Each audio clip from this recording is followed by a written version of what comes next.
ഞങ്ങളുടെ നല്ല ദൈവമേ, സ്വർഗസ്ഥ കർത്താവെ, നല്ല സമയത്തിനായിട്ട് സ്തോത്രം ചെയ്യുന്നു. കർത്താവെ, ഞങ്ങൾക്കൊരു രാത്രി കൂടി അവിടുത്തെ പാദപീഠത്തോട് അടുത്ത് വരുവാൻ സഹായിച്ചതിനായിട്ട് സ്തോത്രം. കർത്താവെ, ഞങ്ങൾ ഈ സമയക്കാലം അവിടുത്തെ പൊന്നുമുഖത്തേക്ക് നോക്കുകയാണ്. കർത്താവെ, നിന്റെ പൈതൽ ഞങ്ങളോടൊത്ത് ജോയിൻ ചെയ്തിരിക്കുന്നു. കർത്താവെ, അനുഗ്രഹീതമായ സാക്ഷ്യം കേൾക്കുവാൻ ഇടയാക്കണമേ. ലൈവിലായിരിക്കുന്ന പ്രിയപ്പെട്ടവർക്കായിട്ട് സ്തോത്രം. കർത്താവെ, അപ്പോൾ തന്നെ ഞങ്ങളുടെ സിസ്റ്റർ നെറ്റ്വർക്ക് എല്ലാം അവിടുത്തെ കൺട്രോളിങ്ങിലായിരിക്കാനായിട്ട് ഏൽപ്പിക്കുന്നു. കർത്താവ് അങ്ങനെ ചെയ്യും, വിശ്വസിച്ചുകൊണ്ട് ഏൽപ്പിക്കുന്നു. അത്ഭുതങ്ങൾ പ്രവർത്തിക്കും. പ്രാർത്ഥന കേട്ടതിനായിട്ട് സ്തോത്രം. യേശു ക്രിസ്തുവിൻ വിലയേറിയ നാമത്തിൽ തന്നെ. ആമേൻ, ആമേൻ, ആമേൻ. Praise Lord. ഹല്ലേലൂയ. ആമേൻ. ഇന്ന് നമ്മുടെ വചനദീപ്തി സാക്ഷ്യകൂടാരത്തിലേക്ക് നമ്മുടെ ക്ഷണം സ്വീകരിച്ച് കർത്താവിൻ്റെ ദാസൻ ആൽബിൻ നമ്മോടൊത്ത് ജോയിൻ ചെയ്തിട്ടുണ്ട്. കർത്തദാസനെ ഓർത്ത് ഞാൻ സ്തോത്രം ചെയ്യുകയാണ്. ഈ സമയക്കാലം ആമേൻ, കർത്താവിൻ്റെ നാമം തന്നോട് ജയമെടുക്കുവാൻ ഇടയാക്കട്ടെ. ഹല്ലേലൂയ. ആൽബിൻ്റെ ജീവിതത്തിൽ ദൈവം ചെയ്ത ഉപകാരങ്ങളെ വർണ്ണിപ്പാൻ കടന്നു വന്നിരിക്കുമ്പോൾ ദൂരത്തും ചാരത്തുമായിട്ടിരുന്ന ഈ സാക്ഷ്യം കേൾക്കുന്ന ഓരോ പ്രിയപ്പെട്ടവരും ആമേൻ പ്രാർത്ഥനാപൂർവമായിരിക്കട്ടെ എന്ന് ദൈവാത്മാവിൽ ഞങ്ങൾ ആഗ്രഹിക്കുകയും പ്രാർത്ഥിക്കുകയും ചെയ്യുന്നു. ഞങ്ങളുടെ ക്ഷണം സ്വീകരിച്ച് ഇന്ന് ഈ രാത്രികാലം ഞങ്ങളോടൊത്ത് കർത്താവിൻ്റെ ദാസൻ ആൽബിൻ ലാൽ കടന്നു വന്നതിൽ ഞങ്ങൾക്ക് വളരെ സന്തോഷമുണ്ട്. വളരെ സ്നേഹത്തോടും ആദരവോടും കൂടി വചനദീപ്തി സാക്ഷ്യ കൂടാരത്തിലേക്ക് കർത്താവിൻ്റെ ദാസനെ ഞങ്ങൾ സ്വാഗതം ചെയ്യുന്നു. കർത്താവിൻ്റെ ദാസൻ എവിടെ നിന്നാണ് ജോയിൻ ചെയ്തിരിക്കുന്നതെന്ന് നമ്മുടെ പ്രേക്ഷകരുടെ അറിവിലേക്കായിട്ട് ഒന്ന് പരിചയപ്പെടുത്താമോ? ഞാനിപ്പോൾ നിൽക്കുന്നത് കായംകുളമാണ്. ആലപ്പുഴ ജില്ലയിലെ കായംകുളം തട്ടാരമുക്ക് എന്ന് പറയുന്ന സ്ഥലത്താണ് ഞാനിപ്പം ആയിരിക്കുന്ന സ്ഥലം. വീട്ടിൽ ആരൊക്കെയുണ്ട്? എൻ്റെ വീട്ടില് അമ്മയുണ്ട്, സഹോദരങ്ങളുണ്ട്. ഞങ്ങൾ 4 മക്കളാണ്. ഞങ്ങൾ 3 ആണും 1 പെണ്ണുമാണ്. ഞാൻ 3ാമത്തെ ആളാണ്. പിന്നെ ഇപ്പം അമ്മയുടെ പപ്പായും വീട്ടിലുണ്ട്. ആൽബിന്റെ ജീവിതത്തിൽ ഒരു ബൈബിൾ വിദ്യാഭ്യാസത്തിന് പോകുവാനൊക്കെ ഉണ്ടായ മുഖാന്തരങ്ങൾ എന്താണ്? എങ്ങനെയാണ് വിശ്വാസത്തിലേക്ക് കടന്നു വന്നത്? യൗവനക്കാർക്ക് തൻ്റെ സാക്ഷ്യം ഒരനുഗ്രഹമായി മാറട്ടെ. മോൻ്റെ ജീവിതത്തിൽ ഇത്രമാത്രം ദൈവസ്നേഹം കടന്നു വരുവാനും ഈ ദൈവവേലയോടുള്ള ബന്ധത്തിൽ കടന്നു വരുവാനും ഒക്കെ ഉണ്ടായ കാരണങ്ങൾ, ബാല്യകാലത്തിലെ നല്ല സ്മരണകളൊക്കെ ഓർത്തെടുത്തുകൊണ്ട് തൻ്റെ സാക്ഷ്യങ്ങൾ പങ്കിടുവാൻ സ്നേഹത്തോടെ ഞങ്ങൾ സ്വാഗതം ചെയ്യുന്നു. തുടർന്നാട്ടെ. സ്തോത്രം. കർത്താവിന് ദരിദ്രമ വാഴ്ത്തപ്പെടുമാറാകട്ടെ. നല്ല രാത്രിക്ക് കർത്താവിന് മഹത്വം കരയറ്റുന്നു. ഇപ്രകാരം ഒരു പ്ലാറ്റ്ഫോമില് ജീവിത സാക്ഷ്യത്തെ പങ്കുവെക്കുവാൻ ഈ രാത്രിയിൽ എനിക്ക് ഇങ്ങനെ അവസരം ഒരുക്കി തന്ന പ്രിയ ആന്റിയോടും എൻ്റെ പ്രവർത്തിക്കുന്ന മറ്റു പ്രിയപ്പെട്ടവരോടും എന്നുള്ള പ്രാരംഭത്തിൽ നന്ദിയും സ്നേഹവും അറിയിക്കുകയാണ്. ഉപരിയായി ഇപ്രകാരം ഒരു അവസരം ഒരുക്കി തന്ന സർവശക്തനായ ദൈവത്തിനും ഞാൻ പ്രാരംഭത്തിൽ മഹത്വം അറിയിക്കുകയാണ്. എൻ്റെ പേര് പറഞ്ഞതുപോലെ ആൽബിൻ ലാൽ എന്നാണ്. എൻ്റെ സ്വദേശം പത്തനംതിട്ട ജില്ലയില് റാന്നി പെരുന്നാട് എന്ന് പറയുന്ന സ്ഥലത്താണ് എൻ്റെ സ്വദേശം എന്ന് പറയുന്നത്. ഞാനിപ്പോൾ കർത്തൃ വേലയിലായിരിക്കുന്നു. ഞാനിപ്പോൾ വേല ചെയ്യുന്ന സ്ഥലം പറഞ്ഞിരുന്നു, കായംകുളം എന്ന പ്രദേശത്താണ് ഞാൻ കർത്താവിന്റെ വേല ചെയ്യുന്നത്. New India Church of God എന്ന് പറയുന്ന ദൈവസഭയുടെ ഒരു പ്രവർത്തനം കായംകുളം പ്രദേശത്തുണ്ട്. കായംകുളം തട്ടാരമുക്ക് എന്ന് പറയുന്ന പ്രദേശത്തുണ്ട്. 1 വർഷമായി ഞാനിപ്പോൾ ഇവിടെ വേലയിലായിരിക്കുന്നു. ഞാൻ ഇപ്രകാരം ഒരു അനുഭവത്തിലേക്ക് വരാനുണ്ടായ സാഹചര്യം വലിയതാണ്. ഞാനൊരു CMS ബാക്ക്ഗ്രൗണ്ടിലാണ് ജനിച്ച് വളർത്തപ്പെട്ടത്. ഞാൻ എൻ്റെ ഓർമ്മ വെച്ച നാളെ പോലെ ഞാൻ CMSലായിരുന്നെങ്കിലും പിന്നീട് എൻ്റെ പപ്പയുടെ ഫാമിലിയൊക്കെ CMSലും എൻ്റെ അമ്മയുടെ ഫാമിലിയൊക്കെ ഹിന്ദു ആയിരുന്നു. അവർ ഹിന്ദുവിൽ നിന്നും രക്ഷിക്കപ്പെട്ടു വന്നു. ഞാൻ ജനിക്കുന്നത് CMS ബാക്ക്ഗ്രൗണ്ടിലാണ്. ഞാൻ അവിടുന്ന് അങ്ങനെ ഞങ്ങളുടെ വീടിന്റെ തൊട്ടടുത്താണ് ഒരു ചർച്ച് ഓഫ് ഗോഡിന്റെ ഒരു ചർച്ചുണ്ട്. അപ്പൊ ഞാൻ ഈ ചെറുപ്പത്തിലൊക്കെ ഞങ്ങളുടെ ചർച്ചിൽ ഒരു 7 മണി 8 മണിയൊക്കെ സമയത്ത് ഞാൻ ചർച്ചിൽ പോകുന്ന സമയത്ത് ഈ ചർച്ചിന്റെ വാതിക്കലൂടെയാണ് പോകുന്നത്, അടുത്തൂടാണ് പോകുന്നത്. അപ്പൊ CMSലെ ഒരു ആരാധനയൊക്കെ കഴിഞ്ഞ് ഒരു 10 മണി 11 മണിയൊക്കെ ആകുമ്പോൾ ഇറങ്ങി വരുമ്പം ചർച്ച് ഓഫ് അവിടെ നല്ല ഭയങ്കര പാട്ടും ബഹളവും ആരാധനയും പിന്നെ പാസ്റ്റർ പ്രസംഗമൊക്കെ ആയിരിക്കും നടക്കുന്നത്. ചില സമയത്തൊക്കെ അതൊക്കെ ഞാനിങ്ങനെ കൗതുകത്തോടെ ശ്രദ്ധിക്കാറുണ്ട്, അതൊക്കെ ഇങ്ങനെ വീക്ഷിക്കാറുണ്ട്. എന്താ അവിടെ ഇത്ര പാട്ടും ആരാധനയും ഭയങ്കര ബഹളവും കാര്യങ്ങളൊക്കെ എന്നിങ്ങനെ പലപ്പോഴും ശ്രദ്ധിച്ചിട്ടുണ്ടെങ്കിലും അതിനെ വലിയ ഗൗരവമാക്കാതെ ഞാൻ അങ്ങ് പോയിരുന്നു. ഞാന് അതിനുശേഷം അവിടുത്തെ നടക്കുന്ന ഒരു ഒരു ഒരു ഒരു രാത്രി പ്രാർത്ഥന, ഒരു ഈ ആണ്ടർ യോഗം അല്ലെങ്കിൽ മുഴുരാത്രി പ്രാർത്ഥന എന്നൊക്കെ പറയാം.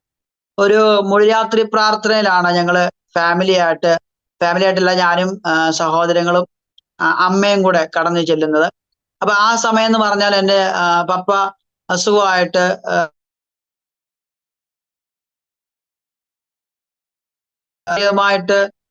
അസ്വസ്ഥനായിരിക്കുന്ന സമയത്ത് ഞങ്ങൾ അവിടെ ചെന്നപ്പോൾ അവിടുത്തെ ദൈവദാസൻ ഒരാലോചന പറഞ്ഞു. ഒരു നിമിഷം കേട്ടില്ലായിരുന്നു ആ ഭാഗത്ത്. പപ്പയ്ക്ക് എന്താണ് ആ സമയത്ത് സംഭവിച്ചത്?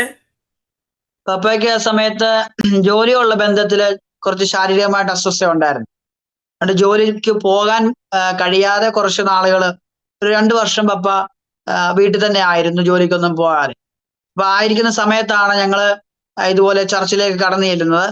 ആ സമയത്ത് അവിടെ ചെന്നപ്പോൾ അവിടുത്തെ ദൈവദാസനെ ആലോചന പറഞ്ഞു, ദൈവത്തെങ്കിലേക്ക് മടങ്ങി വന്നാൽ നിന്റെ ഭർത്താവ് പഴുതുപോലെ ജോലിയിലേക്ക് പ്രവേശിക്കുമെന്ന് അമ്മയോട് ഇങ്ങനെ ആലോചന പറഞ്ഞു.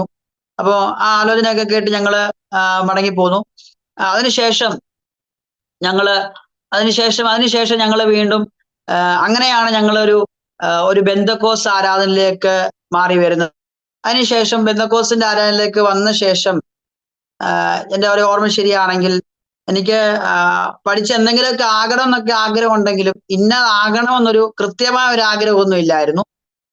പക്ഷെ ഇടയ്ക്ക് എപ്പോഴൊക്കെയോ ഒരു പാസ്റ്റർ ആകണമെന്നുള്ളൊരു ചിന്ത ഇങ്ങനെ എപ്പോഴൊക്കെയോ ഇങ്ങനെ മനസ്സിൽ ഇങ്ങനെ കടന്നുകൂടി. എന്നാൽ അതത്ര ഉറപ്പിച്ചൊരു തീരുമാനമല്ലായിരുന്നു. എന്നാൽ മറ്റെന്തെങ്കിലും ആകണമെന്ന് ചോദിച്ചാൽ അങ്ങനെ ഒരു തീരുമാനം ഇങ്ങനെ പഠിച്ചിങ്ങനെ പോന്നു എന്നല്ലാതെ എന്തായിത്തീരണമെന്നൊരു കൃത്യമായ ഒരു തീരുമാനമൊന്നും ഇല്ലായിരുന്നു. എന്നാൽ ഞാൻ ബെന്തക്കോസിന്റെ ആരാധനയിലേക്ക് വന്ന ശേഷമാണ് ശരിക്കും പറഞ്ഞാൽ ഒത്തിരി കൂട്ടുകൂടാൻ തുടങ്ങിയത്. ബെന്തക്കോസിന്റെ ആരാധനയിലേക്ക് വന്ന ശേഷമാണ്. അപ്പൊ ഞങ്ങള് നേരത്തെ ആയിരുന്ന സമയത്ത് പപ്പ പുറത്തങ്ങനെ എങ്ങോട്ടും പോകാൻ വിടുകയോ കൂട്ടുകൂടാനോ കളിക്കാൻ പോകുന്ന സമ്മതിക്കത്തൊന്നുമില്ലായിരുന്നു. ബെന്തക്കോസിന്റെ ഒരു ആരാധനയിലേക്ക് വന്നപ്പോഴത്തേക്കും ജീവിതത്തിൽ ഞാൻ ശീലിച്ചിട്ടില്ലാത്ത കുറേയേറെ ശീലങ്ങൾ എൻ്റെ ജീവിതത്തിലേക്ക് കടന്നു വന്നു. അങ്ങനെ എൻ്റെ ഓരോർമ്മ ശരിയാണെങ്കിൽ ഞാൻ 12ാമത്തെ വയസ്സിൽ, എനിക്ക് 12 വയസ്സുള്ളപ്പം കൂട്ടുകൂടി ഞാൻ ആദ്യമായിട്ട് പുകവലിക്കാനൊക്കെ ഇടയായി. ചെറിയ കൂട്ടുകെട്ടിനകത്ത് ഉണ്ടായ ചെറിയ രസം, ഉള്ള സന്തോഷത്തെ ഒന്നുകൂടെ ഒന്ന് വിപുലമാക്കാൻ വേണ്ടിയിട്ട് പുകവലി മെല്ലെ ആരംഭിച്ചു. അത് പിന്നെ മദ്യപാനത്തിലേക്ക് മാറി. അങ്ങനെ എൻ്റെ ഓർമ്മ ശരിയാണെങ്കിൽ ഒരു 3 വർഷം കണ്ടിന്യൂസ് ആയിട്ട് ഞാൻ. ഒരു നിമിഷം, ഈ പെന്തക്കോസിൽ നിങ്ങൾ ആരാധനയ്ക്ക് വന്നതിന് ശേഷമാണോ ഇത് സംഭവിച്ചത്? പെന്തക്കോസ് കുട്ടികളുമായിട്ടാണ് കൂട്ടുകൂടി ഇങ്ങനെ ചെയ്തത്? അതെ. ഞങ്ങള് നേരത്തെ CMS-ലായിരുന്ന സമയത്ത് അങ്ങനെ എന്ന് പറഞ്ഞാൽ ചെറിയ പ്രായമാണ്, കുഞ്ഞു പ്രായം. 12 വയസ്സെന്ന് പറയുമ്പോൾ എന്തോരം പ്രായം ഉണ്ടെന്ന് അറിയാമല്ലോ. അപ്പം ആ പ്രായത്തിൽ അങ്ങനെ പുറത്തോട്ടൊന്നും അധികം കൂട്ടുകെട്ടൊന്നും ഇല്ലായിരുന്നു, വീട്ടിൽ തന്നെ ആയിരുന്നു. അതിന് ഇത് വന്ന ശേഷമാണ് പിന്നെ ഞാൻ ഇച്ചിരി കൂട്ടുകെട്ടൊക്കെ ഇച്ചിരി വിശാലമായത്. ഇതിലേക്ക് വന്നതിന് ശേഷം ഞാൻ ചോദിച്ചത്, ഈ പെന്തക്കോസ് കുട്ടികളാണോ ഇങ്ങനെ ആ സമയത്ത് കൂട്ടുകെട്ടിയത്? അല്ലല്ല, നമ്മുടെ അടുത്തുള്ളവര് അവിടെ ബെന്തക്കോസ് കൂട്ടെന്ന് പറഞ്ഞാൽ ഒരു 2-3 പിള്ളേരൊക്കെ ഉണ്ടായിരുന്നുള്ളൂ. പിന്നെ ബാക്കി മോൻ സംസാരിച്ചതിൽ നിന്ന് മനസ്സിലായത് പെന്തക്കോസിൽ വന്നതിന് ശേഷം പെന്തക്കോസ് കൂട്ടുകാരുമായിട്ടാണ് മദ്യപാനം. ഈ കൂട്ടുകെട്ടെന്ന് പറഞ്ഞു കഴിഞ്ഞാൽ പുറത്തല്ല, നമ്മുടെ ഏരിയയിൽ തന്നെ നമ്മുടെ അവിടെ തന്നെ താമസിക്കുന്ന എൻ്റെ അയൽപക്കത്തുള്ള പിള്ളേരാണ്. അപ്പൊ നമ്മളെല്ലാം അവിടെ തന്നെ ചർച്ചിൽ കൂടുന്നവരൊക്കെ തന്നെയാണ്. മിസ്അണ്ടർസ്റ്റാൻഡിങ് ചെയ്യും ആളുകൾ കേൾക്കുമ്പോ, വിശ്വാസികൾ കുട്ടികളായിരുന്നു എന്ന് അവിടെ ഒരു സംസാരിച്ചു തുടർന്നു പോയത് കൊണ്ട് അങ്ങനെ വിശ്വാസി കുട്ടികളിൽ നിന്ന് അങ്ങനെ ദുശീലങ്ങൾ ഉണ്ടായെന്നാണ് കേട്ടതിൽ നിന്ന് മനസ്സിലായത്. അതാണ് ഞാൻ എടുത്ത് ചോദിക്കാൻ കാര്യം.